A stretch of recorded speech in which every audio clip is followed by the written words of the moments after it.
Bonjour.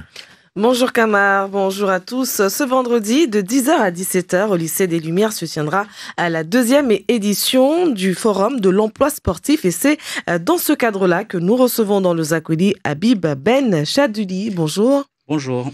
Alors, vous êtes le président de PSL, Profession Sport et Loisirs de Mayotte, organisateur de ce forum. Qu'est-ce qu'un forum de l'emploi sportif? Alors, le Forum de l'emploi sportif, cette fois, c'est la deuxième édition, est un lieu, c'est un événement autour duquel nous allons regrouper beaucoup de gens. Nous avons invité les communes, nous avons invité l'État, qui sera représenté à travers différents services, la DETS, les services de sport, etc., qui seront là. Le conseil départemental qui sera là, les collectivités, les communes, etc. Et on a aussi invité les associations, les responsables associatifs et l'ensemble des jeunes qui ont besoin de l'emploi, et ici, a fortiori, l'emploi sportif pour pouvoir s'intégrer dans la société. Les clubs ne sont pas invités? Bien évidemment, bien sûr, les clubs sont invités. Je disais tout à l'heure, les responsables associatifs, donc on y retrouve également les clubs qui œuvrent dans le milieu du sport. Justement, j'ai posé la question parce que, justement, en préparant cette émission, j'ai appelé un président d'un club et effectivement, il trouve, et lui en tout cas, il trouve que c'est une très bonne initiative, mais il n'était pas du tout au courant de cette... De ce forum. C'est pour ça que je vous posais la question. On fait notre mea culpa si la communication n'est pas arrivée au plus grand nombre, mais une grosse communication a eu lieu quand même par les réseaux sociaux, à travers les fédérations à qui nous avons fait parvenir nos invitations. On leur a demandé de faire parvenir à leur tour les invitations auprès des associations. Nous avons fait aussi des émissions télé. On était chez vous il y a 2 jours et on a essayé en tout cas de porter au maximum possible la voix de ce forum pour que tout le monde puisse se sentir concerné. Donc des jeunes aussi, les jeunes sont invités. On s'est donné la peine d'aller en chercher le maximum possible en collaboration avec, et je les remercie beaucoup, Mission Locale, le CRIJ, nous sommes allés les chercher dans leur village pour les faire venir ce matin et pour toute la journée pour assister à ce forum. Et c'est quoi l'objectif de ce forum concrètement? On parle d'un forum de l'emploi sportif, mais c'est quoi les objectifs? Alors, il faut savoir une chose, sur le territoire, quand on parle de sport, nous parlons souvent de infrastructures, nous parlons des équipements sportifs et c'est le sujet qui prend une grosse partie des échanges qui tournent autour du sport. Il faut savoir que c'est pas parce qu'on a les infrastructures que nous arriverons à réaliser les objectifs d'une politique sportive. Pour faire cette politique sportive, il nous faut à la fois les infrastructures, mais aussi toute la ressource humaine qui va aller travailler aux côtés des jeunes pour atteindre les objectifs que nous nous sommes définis à travers les politiques sportives.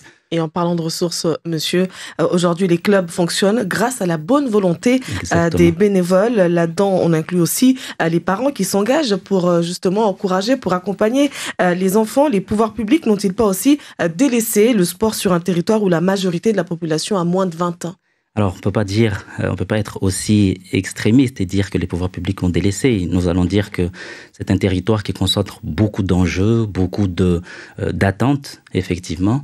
Les enjeux sont énormes. On ne peut pas tout faire en une fois. Mais en tout cas, nous, comme les pouvoirs publics, nous nous associons pour que tous les jours, nous œuvrons pour qu'on arrive à atteindre les objectifs qu'on s'est fixés. Vous avez parlé tout à l'heure du bénévolat, en quelque sorte. Effectivement.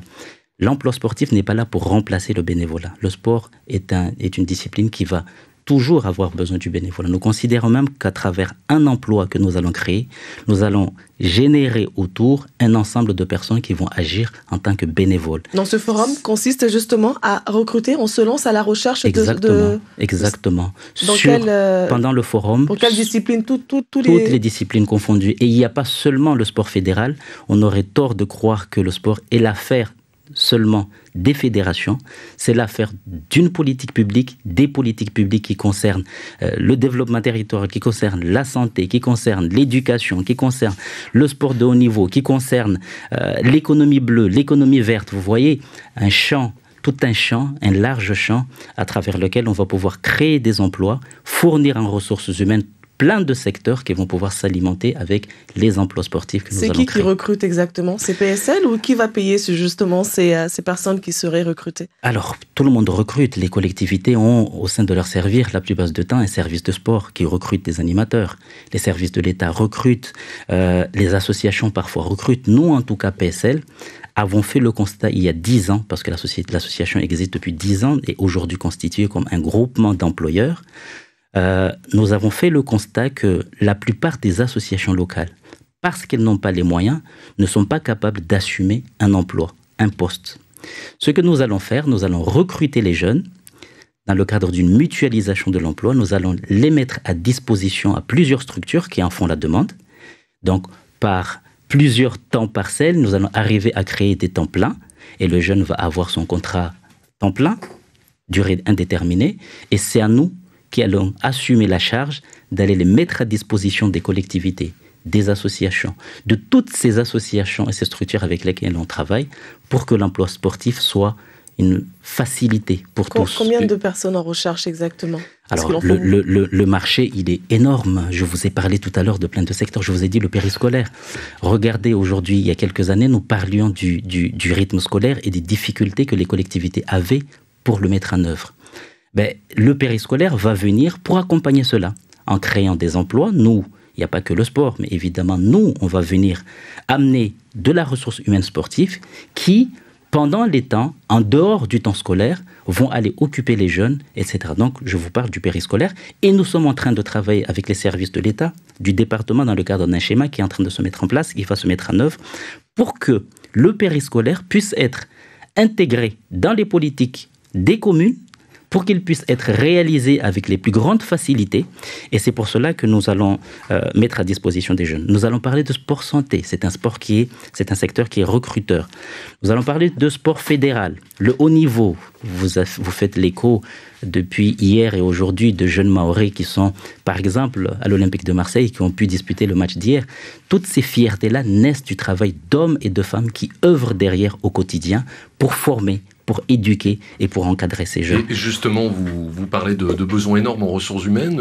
Justement, où se trouvent les besoins? C'est quel type d'emploi? Pour quel type d'emploi vous allez chercher à recruter? Alors, il y a plein d'emplois. Il y a les éducateurs sportifs. Il y a des emplois autour de la sécurité. Il y a des emplois autour de... Je peux vous parler, par exemple, des maîtres nageurs.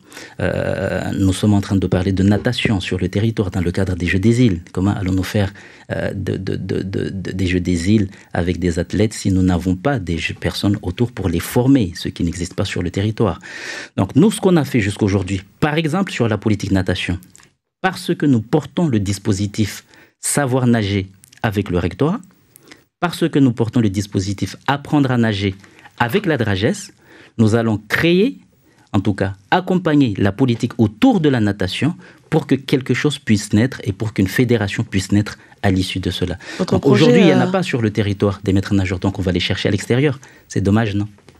Votre projet paraît très beau, avec plein de promesses. Donc, est-ce que vous êtes en train de dire aujourd'hui au club mahorais que ça y est, fini le bénévolat, vous allez pouvoir avoir des gens à disposition à temps plein? Non, surtout pas. Le bénévolat ne sera jamais fini et nous avons besoin du bénévolat. Je disais tout à l'heure que quand on crée un emploi, on draine du monde pour faire du bénévolat parce que les autres ont du travail, doivent partir à Mamoudzou, rentrer tard le soir. Nous connaissons dans quelle situation sont les associations. Le bénévolat ne suffit plus. Une étude nationale... Il faut accompagner le bénévolat avec les emplois sportifs. Une étude nationale vient de paraître et révèle que Mayotte a le plus faible taux de licence de France, soit 86 licences pour 1000 habitants contre 157 au niveau national. Comment expliquez-vous un tel écart? Tout simplement pour les raisons qu'on a commencé à esquisser tout à l'heure. Vous parlez beaucoup, effectivement, et vous transmettez beaucoup cette voix dans vos ondes du problème des équipements sportifs. Des efforts sont faits, il faut les reconnaître. Elles ne sont pas suffisantes. Ils ne sont pas suffisants. Vous avez les problèmes de l'emploi, vous avez le problème de l'encadrement. Je vous disais tout à l'heure, c'est un binôme qui fonctionne ensemble. À côté de l'infrastructure, il faut créer de la ressource humaine. Cela n'a pas toujours été fait, ou en tout cas, on n'a pas trouvé la solution jusqu'à aujourd'hui pour pouvoir le faire de manière efficace. Parce qu'il faut que derrière les associations soient en capacité d'embaucher. Et cela n'est pas facile, ni pour une association, ni pour une entreprise. Vous parlez des Jeux des îles, par exemple. Oui. Il y a ce projet ambitieux du département. Donc, on a compris que finalement, Mayotte ne pourra jamais accueillir les Jeux des îles en 2027, comme ça a été le rêve du département pendant quelques temps avant d'y renoncer. Vous avez parlé donc des Jeux des îles, des infrastructures. Aujourd'hui, lorsqu'on voit les infrastructures sportives à Mayotte et quand on voit le nombre de jeunes qu'on a à Mayotte, qu'est-ce que vous pensez quand vous regardez les deux?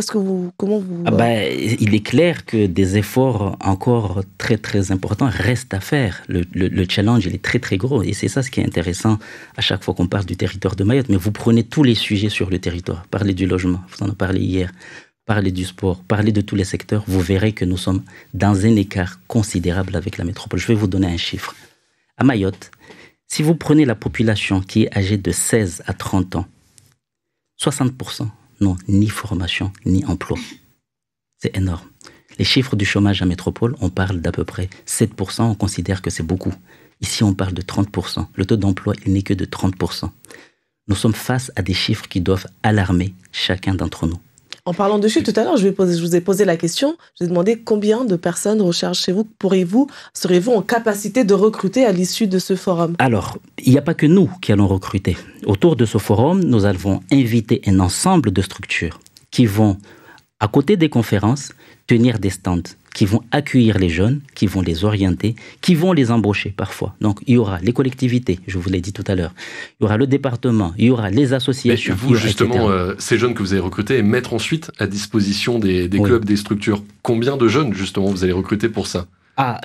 Nous, on en recrute quasiment tous les jours. Je ne peux pas vous dire là, tout de suite, nous avons 5 postes qui sont là. Nous, au fil du temps, quand on travaille sur la politique périscolaire, on embauche des jeunes au fil du temps.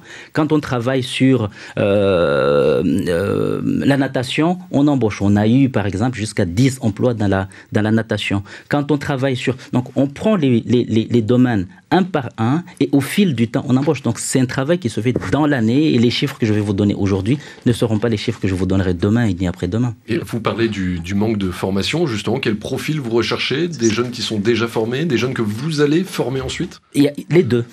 Les deux. Nous allons recruter des jeunes qui sont déjà formés. Mais pourquoi que des jeunes? Est-ce que vous avez... Des jeunes, au moins jeunes d'ailleurs. Merci de le repréciser. Oui, effectivement. Au plus vieux, vous voulez dire? Oui, on embauche tout le monde. Oui. L'emploi, c'est l'affaire de tous. Donc, nous allons embaucher ces personnes, soit parce qu'ils sont formés déjà et qu'ils sont prêts à aller dans le monde du travail, mais nous allons aussi embaucher ceux qui ne sont pas encore formés. Et dans notre parcours, dans notre offre de services, nous avons l'apprentissage comme outil indispensable dans nos structures où on va récupérer les jeunes quand ils n'ont rien, y compris quand ils ne sont même pas employables. Et nous allons leur donner les soft skills, les premiers savoirs de base qui vont leur permettre d'être regardés par des employeurs. On va les intégrer parfois dans un schéma où ils vont faire du service civique, ensuite de l'apprentissage, ensuite on va les recruter et peut-être à la fin, après avoir été mis à disposition, ils pourront être recrutés par des collectivités, etc. Nous faisons le premier travail, nous assumons les difficultés du jeune ou du moins jeune qui n'est pas encore prêt au travail, nous les assumons et après, une fois qu'ils sont prêts, nous assumons aussi le fait qu'ils peuvent nous quitter pour partir dans le monde du travail, principalement auprès des collectivités, auprès des associations, je rappelle, qui n'ont pas forcément les moyens aujourd'hui. Je voudrais repréciser notre information. Nous sommes en train de parler d'emploi, donc de travail. Rapidement. Donc, de travail. Notre objectif à travers ce forum, c'est de mettre tout le monde autour de la table. Il y aura 3 temps.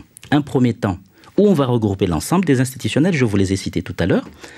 Un espace de dialogue pour pouvoir discuter de tout ce que nous devons améliorer ensemble, État, collectivité, département, commune. Nous voudrons à travers cela que les communes, qui sont le dernier échelon de l'administration, puissent s'approprier la politique sportive parce que c'est à ce niveau-là qu'elle peut être mise en œuvre. Ensuite, nous voudrons, parce que vous savez, il n'y a pas longtemps, le président de la République nous parlait du sujet du plein travail. Il a pris des engagements au sujet du plein emploi.